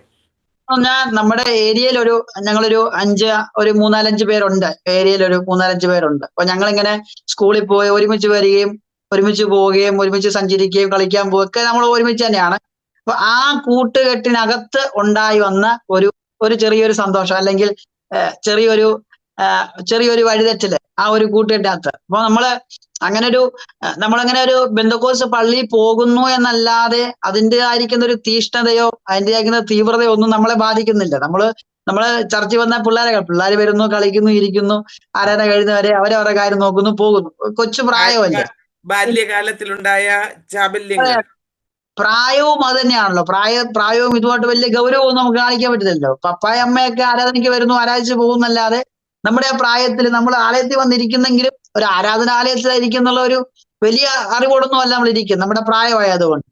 അപ്പൊ ആ പ്രായത്തില് നമുക്ക് ദൈവം ആരാധന എന്നൊക്കെ പറയുമ്പം നമ്മളത്ര സില്ലി ആയിട്ട് എടുക്കുന്ന പ്രായമാണ്. അതൊരു ജീവിതത്തിന്റെ ഭാഗമായിട്ട് പോകുന്നല്ലാതെ വലിയൊരു പ്രാധാന്യം നമ്മൾ കൊടുക്കുന്നില്ല. അപ്പം അതിനേക്കാൾ അപ്പുറം നമ്മള് കൂട്ടുകാര്, കളിക്കാൻ പോവുക, സ്കൂളിൽ പോവുക, ഇതൊക്കെയായിരുന്നു വേറൊരു എന്റർടൈൻമെന്റ് എന്ന് പറഞ്ഞത്. ആ എന്റർടൈൻമെന്റ് ഇടയ്ക്കാണ് ഇങ്ങനൊരു വസ്തുത നമ്മുടെ ഇടയിലേക്ക് വരുന്നത്. പക്ഷെ ഞാൻ പുകവലി ആരംഭിച്ചു. എന്നാൽ ഞാൻ പുകവലിക്ക് ശരിക്കും നല്ല അഡിക്റ്റഡ് ആയിരുന്നു. ഈ പുകവലി എന്ന് പറയുന്ന ഈ മദ്യത്തിന് അഡിക്റ്റ് ആകുന്ന മദ്യത്തെ സംബന്ധിച്ച് അങ്ങനെ മദ്യത്തിന് അഡിക്ഷൻ ഒന്നും ഇല്ലായിരുന്നു. അത് ഈ പറഞ്ഞ പോലെ സ്കൂളില് കലോത്സവം വരുമ്പോഴും ഓണപ്പരുടിയൊക്കെ വരുമ്പോഴൊക്കെ ആ സമയത്ത് മാത്രം എന്താ ചെറിയ രീതിയിൽ മദ്യപിക്കുന്നല്ലാതെ മദ്യം ഒരു ശീലമല്ലായിരുന്നു. എന്നാൽ പുകവലി എന്റെ ലൈഫിൽ നല്ല ശീലമായിരുന്നു. അത് പ്രഭാതത്തിൽ നമ്മൾ എഴുന്നേറ്റ് കഴിഞ്ഞാൽ ചിലര് കട്ടൻ ചായ കുടിക്കുന്നു, ചിലര് പത്രം വായിക്കുന്ന ഒരു ശീലമാണ്. പ്രഭാതത്തില് എന്തെങ്കിലും ഒന്ന് ചെയ്താണ് എല്ലാ മനുഷ്യരും പ്രഭാതം ആരംഭിക്കുന്നത്. അങ്ങനെ ഞാൻ പ്രഭാതം ആരംഭിച്ചത് ഒരു പുകയോടുകൂടെയായിരുന്നു ഞാൻ പ്രഭാതം ആരംഭിച്ചത്. ഞാൻ ആദ്യ സമയങ്ങളൊക്കെ ഒളിച്ചും പാത്തും ഇതൊക്കെ ചെയ്തെങ്കിലും പിന്നീടുള്ള സമയങ്ങളിൽ ഇത് ഒളിച്ചു വെക്കാൻ പറ്റാത്ത സ്ഥിതിയായി മാറി. വീട്ടിൽ എന്നെ പിടിച്ചു, സ്കൂളിൽ പിടിച്ചു. സ്കൂളില് പപ്പായെ വിളിച്ചു വരുത്തി പല ആവർത്തി എന്നെ സ്കൂളിൽ പിടിക്കുന്നു, പല ആവർത്തിയിൽ വീട്ടിൽ പിടിക്കുന്നു, സഹോദരങ്ങൾ പിടിക്കുന്നു. അപ്പം ശരിക്കും പറഞ്ഞാൽ ഇതിൽ നിന്നും കരകയറാൻ പറ്റാത്തൊരു അവസ്ഥയിലേക്ക് എന്റെ അവസ്ഥ മാറിയിരുന്നു. നിർത്തണമെന്ന് ആഗ്രഹം ഉണ്ടെങ്കിലും നിർത്താൻ കഴിയാത്ത ഒരു അവസ്ഥയിലേക്ക് ഞാൻ മാറിക്കഴിഞ്ഞിരുന്നു. അപ്പം എന്ത് ചെയ്യുമെന്ന് അറിയത്തില്ല. പലർക്കും എല്ലാവരുടെയും മുമ്പില് ഒരുതരം നാണം കെട്ട അവസ്ഥ. കാരണം എനിക്ക് തലമൂത്ത 2 ജ്യേഷ്ഠന്മാർ നിൽക്കുമ്പോൾ ഞാന് അവരെ പോലും കവർ ചെയ്താണ് ഈ പ്രവൃത്തികളൊക്കെയും ചെയ്തത്. അവർക്ക് പോലും ഇത് ഭയങ്കര ഷെയിമായി പോയി ഞാനിങ്ങനെ ചെയ്യുന്ന അറിഞ്ഞപ്പോൾ. കാരണം അവര് പഠിക്കുന്ന അതേ സ്കൂളിൽ തന്നെയാണ് ഞാനും പഠിക്കുന്നത്. അപ്പൊ അവരും എന്റെ കൂട്ടത്തിൽ പഠിച്ചുകൊണ്ടിരിക്കുമ്പം അവരുടെ അനിയൻ ഇങ്ങനെ ചെയ്തു എന്ന് പറയുമ്പോൾ അവർക്കും ഒരു നാണക്കേടായി മാറി. വീട്ടിലെ ചർച്ചിലൊക്കെ അറിഞ്ഞു. ചർച്ചിലൊക്കെ ആകപ്പാടെ വിഷയമായി. ആരുടെ മുഖത്ത് നോക്കാൻ പറ്റാത്തൊരു സ്ഥിതിയാണ്. നമുക്ക് ആ സമയത്ത് നമുക്ക് അങ്ങനെ വരുമെങ്കിലും കുറച്ച് കഴിയുമ്പോൾ വീണ്ടും നമുക്കത് ചെയ്യണമെന്നുള്ളൊരു ഒരു ടെൻഡൻസി നമുക്കുണ്ടാവും. ആ ടെൻഡൻസിയിൽ നിന്നും എനിക്ക് പുറത്തു വരാൻ പറ്റാത്തൊരു സ്ഥിതിയായിപ്പോയി. അപ്പം അങ്ങനെ ഇരിക്കുന്ന ഒരു സമയത്ത് അത് ഏകദേശം ഒരു 3 വർഷത്തോളം എൻ്റെ ലൈഫിൽ അത് കണ്ടിന്യൂ ആയിരുന്നു. ഭയങ്കരമായിട്ട് എനിക്ക് പുറത്തു വരാൻ കഴിയാത്ത ഒരു വല്ലാത്തൊരു സ്ഥിതിയിലായിരുന്നു ശരിക്കും പറഞ്ഞ ഞാൻ ആ സമയത്തായിരുന്നു. അങ്ങനെ ഇരിക്കുന്ന ഒരു സമയത്താണ് ഞാൻ എൻ്റെ പപ്പായുടെ കുടുംബ വീട്ടില് ഒരു പ്രാർത്ഥന ഉണ്ടായിരുന്നു, ഒരു കുടുംബ പ്രാർത്ഥന, രാത്രിയിലത്തെ ഒരു കുടുംബ പ്രാർത്ഥന. അപ്പം അന്ന് പകല് വാഗമണ്ണിൽ നിന്ന് ഒരു ചേട്ടായി, ഇപ്പൊ അദ്ദേഹം ശുശ്രൂഷയിലാണ്. അന്ന് ആ ചേട്ടായി വന്നു, പകല് പ്രസംഗിച്ച കൂട്ടത്തില് കർത്താവിന്റെ ക്രൂശീകരണത്തെക്കുറിച്ചും ക്രൂശിലെ കർത്താവിന്റെ രക്തത്തെക്കുറിച്ച് പറഞ്ഞപ്പോൾ ആ ഒരു പ്രസംഗം എന്നെ വല്ലാതെ ഹൃദയത്തിൽ സ്ട്രൈക്ക് ചെയ്തപ്പോൾ ഞാനിങ്ങനെ ഹൃദയത്തിൽ ഇങ്ങനെ തീരുമാനമെടുത്തു, കർത്താവെ ഇനി ഞാൻ ചെയ്യത്തില്ല, പക്ഷെ ഞാനിത് ചെയ്യാതിരിക്കണം എന്നുണ്ടെങ്കിൽ നിന്റെ കൃപ എൻ്റെ മേൽ പകരണം, നിന്റെ അഭിഷേകം എൻ്റെ മേൽ പകരണം. നീ ഞാൻ വിചാരിക്കുന്നതിലും അപ്പുറമായിട്ട് ചില ശുശ്രൂഷകളെ നീ എൻ്റെ കയ്യിൽ ഫലമേൽപ്പിക്കണമെന്ന് ഞാൻ പകല് പ്രാർത്ഥിച്ച് തീരുമാനമെടുത്തു. വൈകിട്ടത്തെ സെക്ഷന് വേണ്ടിയിട്ട് ഞാൻ ഇരുന്നപ്പം അന്ന് എൻ്റെ കൂടെ പുകവലിച്ച് നടന്ന ചില കൂട്ടുകാരൊക്കെ അന്ന് വൈകിട്ടത്തെ ആ മീറ്റിങ്ങിൽ ഉണ്ടായിരുന്നു. അപ്പൊ ഞാനോട് പറഞ്ഞടാ, ഞാൻ ഇനി വലിക്കുന്നൊന്നുമില്ല, ഞാൻ പുകവലിയൊക്കെ നിർത്താൻ പോവാണ് എന്ന് ഞാൻ പറഞ്ഞപ്പം അവൻ എന്നെ ചിരിച്ചോണ്ട് എന്നോട് മറുപടി പറഞ്ഞു, നീ ഇപ്പൊ ഇങ്ങനെ പറയും, നാളെ രാവിലെ ആകുമ്പോൾ നീ തന്നെ എന്നോട് വന്ന് വീഡിയോ എന്നോട് ചോദിക്കുമെന്ന് അവൻ എന്നോട് വളരെ ചിരിച്ചോണ്ട് ഇങ്ങനെ പറഞ്ഞപ്പോൾ ഞാൻ പറഞ്ഞില്ലടാ, ഇനി അങ്ങനെ ഉണ്ടാകത്തില്ല എന്ന് ഞാൻ അവനോട് പറഞ്ഞു. അതിനുശേഷം ആ രാത്രിയിലത്തെ പ്രാർത്ഥന, പൊതുവിലുള്ള പ്രാർത്ഥന എല്ലാം കഴിഞ്ഞ് ഞങ്ങൾ എല്ലാവരും കൂടെ ഇങ്ങനെ വട്ടത്തിരുന്ന് മധ്യസ്ഥ പ്രാർത്ഥന കഴിക്കുകയാണ്. അപ്പൊ മധ്യസ്ഥ പ്രാർത്ഥന ഓരോരുത്തരുടെ വിഷയം പറയും, അതിനുവേണ്ടി പ്രാർത്ഥിക്കും. അതിനുവേണ്ടി അപ്പം എന്റെ വിഷയം എന്താ ചോദിച്ചപ്പോ ഞാൻ പറഞ്ഞു, എനിക്ക് ദൈവത്തിൽ നിന്ന് കൃപ പ്രാപിക്കണം എന്ന് ഞാൻ ഇങ്ങനെ പ്രാർത്ഥിച്ചു. ഇതാണ് എന്റെ വിഷയം എന്ന് പറഞ്ഞു. അങ്ങനെ എല്ലാവരുടെയും വിഷയം പ്രാർത്ഥിച്ചു. അവസാനം എന്റെ വിഷയമായിരുന്നു. എന്റെ വിഷയത്തിന് വേണ്ടി എല്ലാവരും കൈകോർത്ത് ദൈവസ്ഥലിൽ പ്രാർത്ഥിച്ചു. ഞാനും ദൈവസ്ഥലിൽ പ്രാർത്ഥിച്ച് കരഞ്ഞ് നിലവിളിച്ച് അവിടെ പരിസരം മറഞ്ഞ് ദൈവത്തോട് നിലവിളിച്ച് പ്രാർത്ഥിച്ചപ്പോ ഭയങ്കര ഒരു ദൈവശക്തി എന്റെ മേൽ ഇറങ്ങി വന്നിട്ട് ഞാൻ ആ മീറ്റിംഗ് കഴിഞ്ഞ് എഴുന്നേൽക്കുന്നത് ആ ദൈവശക്തി ഇറങ്ങിയ ടൈം മുതല് ഞാൻ അന്യഭാഷയിൽ ആത്മാവിൽ പ്രവചിക്കാൻ തുടങ്ങി. ഞാൻ അവിടെ ഇരുന്ന് എല്ലാവരോടും അന്യഭാഷ പറഞ്ഞ് ഞാൻ ആത്മാവിൽ പ്രവചിക്കാൻ തുടങ്ങി. ആ മീറ്റിംഗ് കഴിഞ്ഞ് എഴുന്നേൽക്കുന്നത് വരെയും ഞാൻ ഇങ്ങനെ അന്യഭാഷയിൽ പ്രാർത്ഥിച്ച് ഞാൻ പലരും പ്രവചനം പറഞ്ഞുകൊണ്ടിരിക്കും. ഞാൻ പ്രവചിച്ചുകൊണ്ടാണ് ഞാൻ ആ മീറ്റിംഗിൽ നിന്നും എഴുന്നേൽക്കുന്നത്. ഞാൻ ശരിക്കും പറയട്ടെ, ആ ഒരു രാത്രിയിൽ എൻ്റെ മേൽ ഇറങ്ങി വന്ന ദൈവശക്തി മുഖാന്തരം ഏകദേശം ഇന്നേക്ക് ഞാൻ ആ ഒരു സ്വഭാവം എന്നിൽ നിന്ന് പോയിട്ട് 5, 6, 7 വർഷങ്ങളായി. ഇന്ന് എൻ്റെ പ്രഭാതം ഞാൻ പുകവലിച്ചല്ല ഞാൻ ആരംഭിക്കുന്നത്. ഇന്ന് പുകവലിയോട് എനിക്ക് യാതൊരു ഭ്രമവുമില്ല. ചിലർക്കൊക്കെ അവരുടെ ശീലങ്ങൾ മാറ്റിക്കഴിഞ്ഞാൽ അത് വീണ്ടും തുടങ്ങുവാൻ കഴിയുന്ന എന്തെങ്കിലും സംഭവങ്ങൾ കഴിഞ്ഞാൽ അവർക്ക് അതിനോട് ടെൻഡൻസി ഉണ്ടാവും. പുകവലിക്കുന്നത് കാണുമ്പോൾ, ഈ പുകയുടെ മണമടിക്കുമ്പോൾ. പക്ഷെ എനിക്ക് അങ്ങനെയുള്ള യാതൊരു പ്രശ്നങ്ങളോ ഇല്ല. പുകവലിക്കുന്നവരെ കാണുമ്പോഴും പുകയുടെ മണം മൂക്കിലേക്ക് അടിക്കുമ്പോഴും ഒന്നും അതിലേക്ക് തിരിച്ചു പോകണം എന്നുള്ളൊരു ചിന്തയോ എന്നുള്ളൊരു താല്പര്യമോ അതൊന്നുമില്ല. എന്നിലെ ആ ശീലങ്ങൾ മാറ്റി എന്നെ പുതിയൊരു മനുഷ്യനാക്കി തീർത്തത് ഈ ദൈവ സാന്നിധ്യമാണ്, ഈ ദൈവത്തിന്റെ അഭിഷേകമാണ്. അതിനുശേഷമാണ് ഞാന് ഇങ്ങനെ പഠിത്തം +2 ഒക്കെ പഠിച്ചു കഴിഞ്ഞിരിക്കുന്ന സമയത്താണ് കോവിഡ് വരുന്നത്. കോവിഡ് വന്ന സമയത്താണ് ഈ കോവിഡിന്റെ സമയത്താണ് എൻ്റെ അമ്മയുടെ അമ്മ മരിക്കുന്നത്. എൻ്റെ അമ്മയുടെ അമ്മ മരിക്കുന്നതിനൊരു 3 മാസം പുറകിലായിട്ട് ആ കോവിഡ് സമയത്ത് എൻ്റെ പപ്പ അറ്റാക്ക് വന്ന് മരിക്കുകയായിരുന്നു. ഒരു രാത്രിയിൽ ആരും അറിയാതെ, ഞങ്ങൾക്ക് ആർക്കും മുഖം തരാതെ പപ്പയ്ക്ക് സൈലന്റ് ആയിട്ട് അറ്റാക്ക് വന്ന് അപ്പൻ ആ രാത്രിയിൽ മരിക്കുകയായിരുന്നു. അതിനുശേഷം ഒരു 3 മാസം കഴിഞ്ഞപ്പം അമ്മയുടെ അമ്മ മരിച്ചു. ഈ 2 മരണങ്ങളും ശരിക്കും ഞങ്ങളുടെ ലൈഫിൽ ഭയങ്കര ഒരു തകർച്ചയായിരുന്നു. വല്ലാത്തൊരു നിരാശയായിരുന്നു, വല്ലാത്തൊരു ഒറ്റപ്പെടലായിരുന്നു, വല്ലാത്തൊരു ലോൺലിനെസ് ഈ 2 മരണം കൊണ്ട് ഞങ്ങൾക്ക് വല്ലാതെ അനുഭവിക്കാൻ കഴിഞ്ഞു. എന്നാൽ ഈ ഒരു മരണാവസ്ഥയ്ക്ക് ശേഷമാണ് ഞാൻ ബൈബിൾ കോളേജിലേക്ക് പോകാൻ ഞാൻ തീരുമാനമെടുക്കുന്നത്. അങ്ങനെ പ്രാർത്ഥിച്ചുകൊണ്ട് കർത്താവ് ദൈവഹിതപ്രകാരമായ ഒരു കോളേജ്. കാരണം ഞാൻ ആ സമയത്ത് ബൈബിൾ കോളേജിനെ കുറിച്ചൊക്കെ കേൾക്കുന്നത് പറഞ്ഞാൽ എൻ്റെ കൺമുമ്പിൽ 2 പേര് ബൈബിൾ കോളേജിൽ പോയിട്ട് പൂർത്തീകരിക്കാൻ കഴിയാതെ പാതി വഴിയിൽ മടങ്ങി വന്നു. അതൊക്കെ കണ്ടപ്പോൾ ഒരുപാട് നിരാശപ്പെട്ടു. കർത്താവേ, പോയി കഴിഞ്ഞാൽ പൂർത്തീകരിക്കാൻ പറ്റുമോ, ഇത് അവസാനിപ്പിച്ച് മടങ്ങി വരാൻ പറ്റുമോ എന്നൊക്കെ ഞാൻ ഒരുപാട് ചിന്തിച്ച് ഭാരപ്പെട്ടു. എങ്കിലും ഞാൻ പ്രാർത്ഥിച്ചുകൊണ്ടിരുന്നപ്പോഴാണ് New India Church of God Bible കോളേജിനെ കുറിച്ച് നമ്മുടെ VA തമ്പി പാസ്റ്റർ ബൈബിൾ കോളേജിനെ കുറിച്ച് ഞാൻ കേൾക്കുകയും അറിയുകയും ചെയ്യുന്നത്. അങ്ങനെ ഞാനൊരു ഡൗട്ട് ചോദിച്ചോട്ടെ, ഈ ബൈബിൾ കോളേജിൽ പോകുവാനായിട്ട് ആരുടെയെങ്കിലും പ്രേരണ കൊണ്ടാണോ, അതോ എങ്ങനെയാണ് മോന്റെ ജീവിതത്തിൽ അതിനുള്ള ഒരു താല്പര്യം ഉണ്ടാകുവാനായിട്ട് കാര്യം? അങ്ങനെ ചോദിച്ചാൽ ആന്റി, ഞാൻ ചെറുപ്പം മുതലേ പ്രസംഗിക്കുമായിരുന്നു. ഞാൻ ഈ പണ്ട് മുതലേ എനിക്ക് ഈ പ്രസംഗത്തോടൊക്കെ ഭയങ്കര ഒരു താല്പര്യമുള്ള കൂട്ടത്തിലാണ്. പ്രത്യേകിച്ച് ഈ ബെന്തക്കോസ്റ്റിലെ പാസ്റ്റർമാര് എന്നെ കൂടുതൽ സ്ട്രൈക്ക് എന്ന് പറഞ്ഞാൽ, ഞാൻ ഈ CMS-ലാകുന്ന സമയത്തും എന്നെ അത്ഭുതപ്പെടുത്തിയ ഒരു വ്യത്യസ്ത കാഴ്ച എന്ന് പറഞ്ഞാൽ, ഈ പുൽപ്പിറ്റിൽ നിന്ന് പ്രസംഗിക്കുന്ന ഒരാള് പ്രസംഗിച്ചുകൊണ്ടിരിക്കുമ്പോൾ തന്റെ മുമ്പിലിരിക്കുന്ന വ്യക്തിയുടെ ഹൃദയത്തിലുള്ള കാര്യത്തെ ആ മനുഷ്യൻ വിളിച്ചു പറയുന്ന കാര്യം കണ്ടപ്പം എനിക്കത് ഭയങ്കര അത്ഭുതമായിട്ട് തോന്നി. ഒരു മനുഷ്യൻ അവിടെ ഇരിക്കുമ്പോൾ അയാൾ ഹൃദയത്തിൽ ചിന്തിച്ചിരിക്കുന്ന കാര്യത്തെ പുൽപ്പിറ്റിൽ നിൽക്കുന്ന ഒരു മനുഷ്യൻ എല്ലാ ജനവും കേൾക്കെ വിളിച്ചു പറയുന്ന ഒരു കാര്യം എനിക്ക് കണ്ടപ്പോൾ എനിക്ക് ഭയങ്കര അതിശയമായി മാറി. അങ്ങനെയാണെങ്കിൽ എനിക്കും അതുപോലെ ചെയ്യണം, എനിക്കും അങ്ങനെ ആയിത്തീരണം എന്ന് എനിക്ക് ഭയങ്കര ആഗ്രഹമായിരുന്നു. ഒരാളുടെ ഹൃദയത്തിൽ ഇരിക്കുന്ന ഒരു കാര്യം ഒരു ദൈവദാസൻ വിളിച്ചു പറയുമ്പോൾ കേൾക്കുന്നവരെ സംബന്ധിച്ചത് ഭയങ്കര ആശ്ചര്യമാണ്. മറ്റാരും അറിയാത്ത കാര്യങ്ങള് ഒരു ദൈവദാസൻ അദ്ദേഹത്തിന്റെ കാര്യം വിളിച്ചു പറയുന്നു കേൾക്കുമ്പോൾ നമുക്ക് ഭയങ്കര ആശ്ചര്യമാണ്.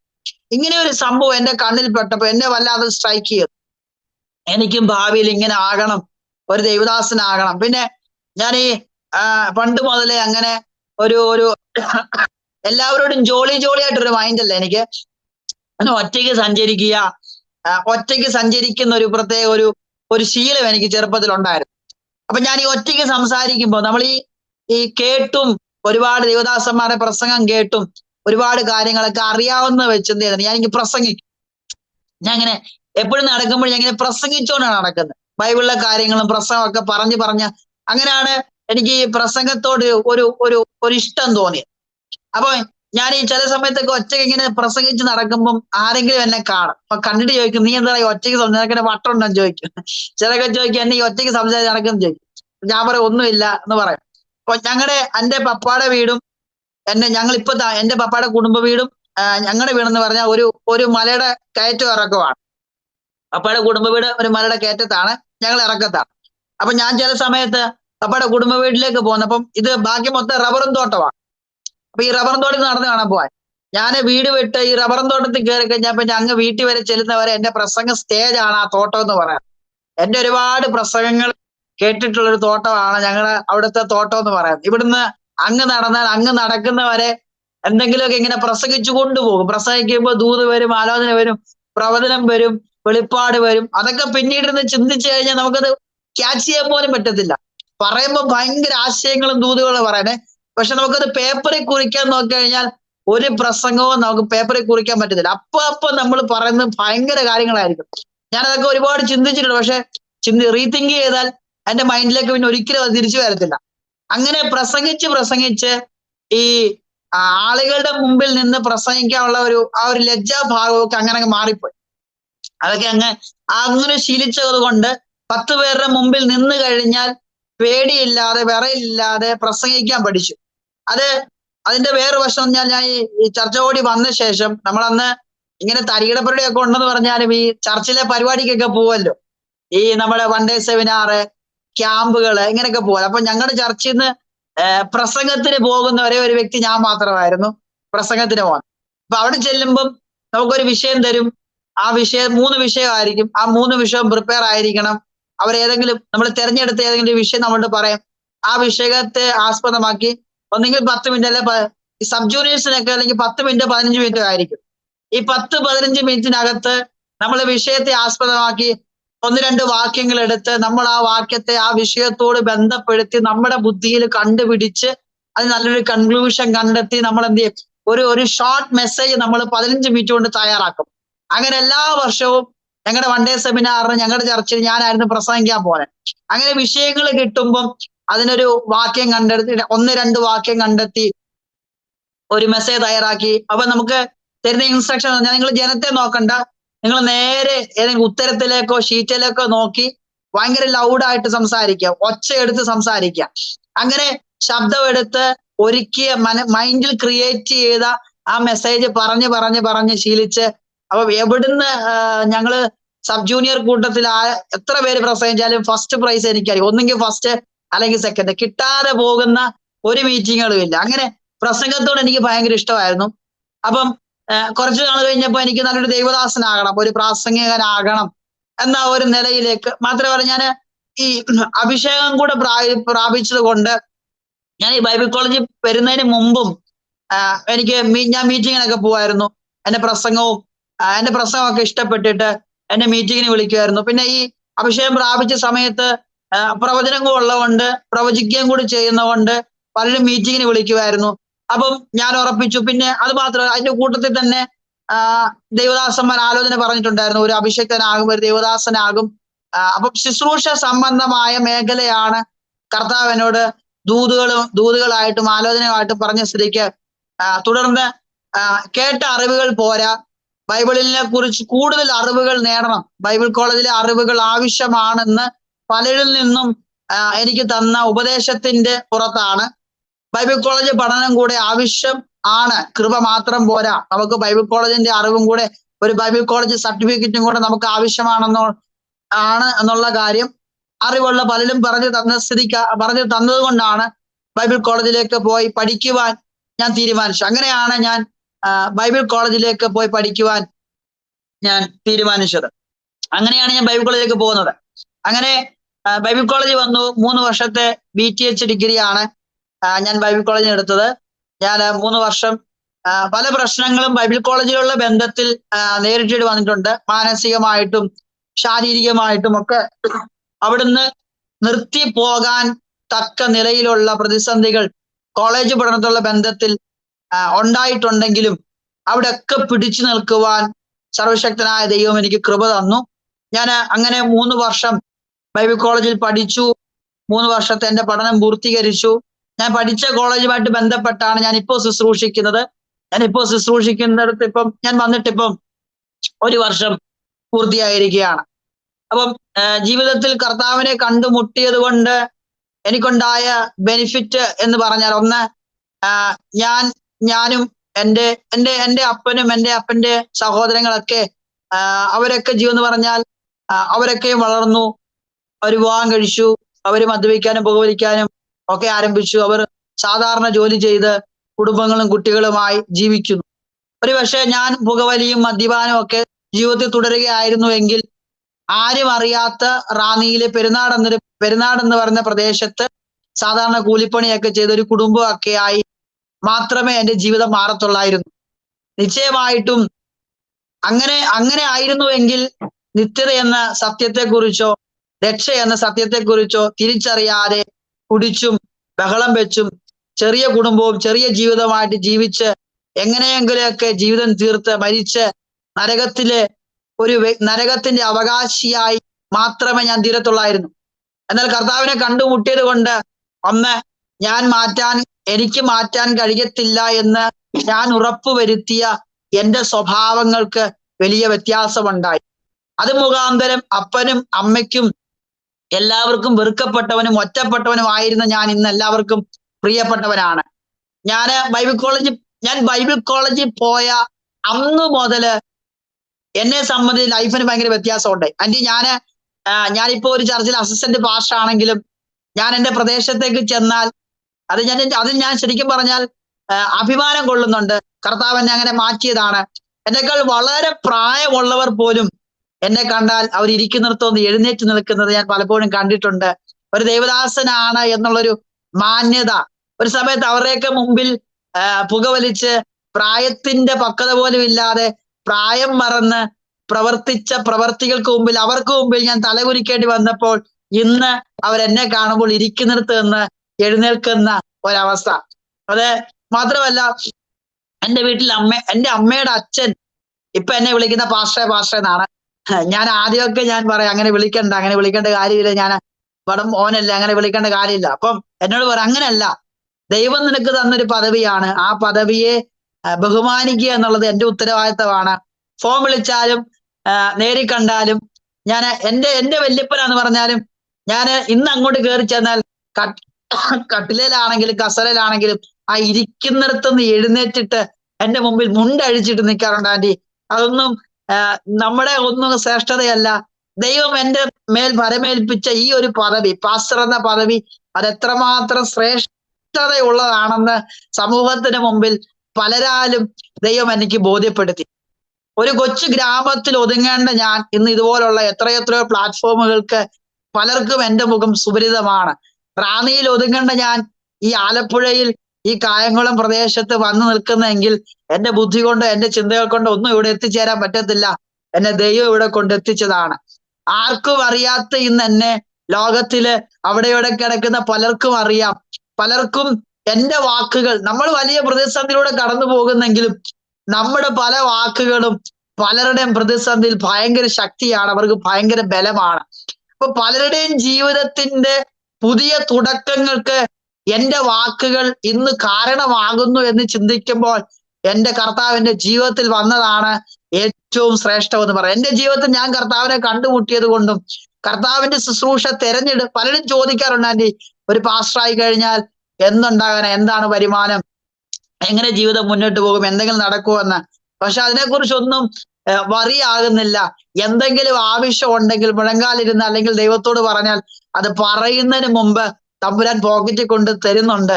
അത് തന്നെ വലിയ കാര്യമാണ്. പലരോടും ഞാൻ പറയും, ഇങ്ങനെ കാര്യങ്ങൾ പോകുന്നുണ്ട്, പറയും കർത്താവ് നടത്തും, വിളിച്ച ദൈവമല്ലേ, എങ്കിൽ നടത്താൻ ദൈവം ശക്തനാണെന്ന്. അതുകൊണ്ട് ഇതുവരെയും പേഴ്സണലി ഒന്നിനും ഒരു കുറവ് ദൈവം വന്നിട്ടില്ല. പലരുടെയും കുറവുകളെ പ്രാർത്ഥിച്ചും ആശ്വാസ വാക്കുകൾ പറഞ്ഞു നികത്തുമ്പോഴും നമ്മുടെ കുറവ് വെളിപ്പെടുന്നതിന് മുമ്പ് നമ്മുടെ കുറവുകളെ പരിഹരിക്കുന്ന ദൈവമാണ് എന്റെ കർത്താവെന്ന് ജീവിതം കൊണ്ട് മനസ്സിലാക്കാൻ കഴിഞ്ഞു. ഞാൻ ഇന്നും എനിക്ക് വിദ്യാഭ്യാസത്തിന് വലിയ യോഗ്യതകളൊന്നുമില്ല, വലിയ പഠിപ്പും കാര്യങ്ങളും ഒന്നുമില്ലെങ്കിലും എനിക്ക് ഉറപ്പാണ്, കർത്താവിന്റെ വചനം ചുമന്നാൽ രാജ്യങ്ങളെ ദൈവം എത്തിക്കും എന്നുള്ളത് കർത്താവിനെ ചുമക്കുന്നതുകൊണ്ട് ദൈവം തരുന്ന ഉറപ്പാണ്.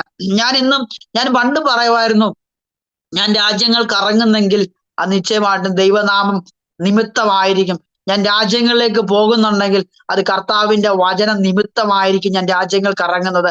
രാജ്യങ്ങൾ കറങ്ങാൻ എനിക്ക് വലിയ ബിസിനസ്മാനോ അല്ലെങ്കിൽ അത് വലിയ സാമ്പത്തികം മുടക്കി ഒന്നും പോകണ്ട.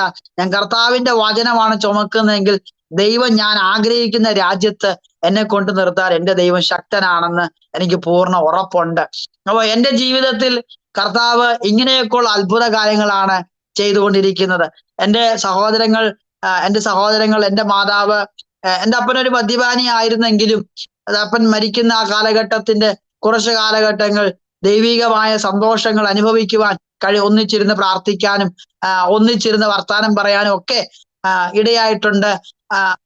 അപ്പനും പറയുമായിരുന്നു, അവരുടെ പാസ്റ്റർ, ഞങ്ങൾ ഒരു ദിവസം ഞാൻ അപ്പനെ കൊണ്ട് ഹോസ്പിറ്റലിൽ പോയപ്പം ഈ ഡോക്ടർമാർ, അപ്പൻ ഈ തടിപ്പണിക്കൊക്കെ പോകുന്നത് കൊണ്ട് ഡോക്ടർമാർ പറയും അല്പം മദ്യമൊക്കെ കുടിക്കാം, ഈ തടിപ്പണി ചെയ്യുന്നവർക്ക് വേണ്ടി ഡോക്ടർമാർ പറയുന്നതാണ്. അപ്പൊ ഇങ്ങനെ എന്തോ പറഞ്ഞ കൂട്ടത്തിൽ ഇങ്ങനെ ഈ കർത്താവ് വീഞ്ഞുണ്ടാക്കിയ കാര്യം ഇങ്ങനെ ഡോക്ടർ പറഞ്ഞു.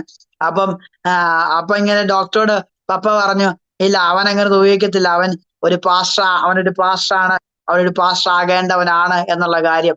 അപ്പം അമ്മ ഞാൻ തിരിച്ചറിഞ്ഞു, എന്റെ അപ്പന്റെ ഉള്ളിലും ഞാനൊരു പാസ്റ്റർ ആകണം എന്നുള്ള ആഗ്രഹം മറഞ്ഞു കിടപ്പുണ്ടെന്ന് എനിക്ക് അന്നത് കേട്ടപ്പോൾ എനിക്കത് മനസ്സിലാകുവാൻ ഇടയായി തീർന്നു. സ്തോത്രം.